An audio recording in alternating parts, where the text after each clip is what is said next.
Ang mabuting balita ng Panginoon, ayon kay San Lucas.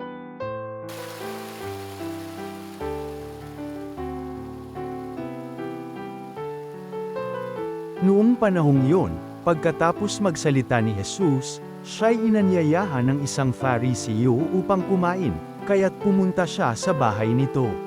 Pagdulog sa hapag, nagtaka ang Fariseo nang makita niyang kumain si Jesus nang hindi muna naghugas ng kamay.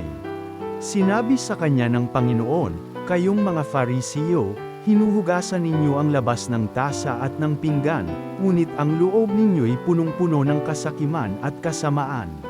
Mga hangal, hindi ba't ang may likha ng labas ang siya ring may likha ng loob? Ngunit ipamahagi muna ninyo sa mga dukha ang mga laman ng mga sisidlan at magiging malinis ang lahat ng bagay para sa inyo."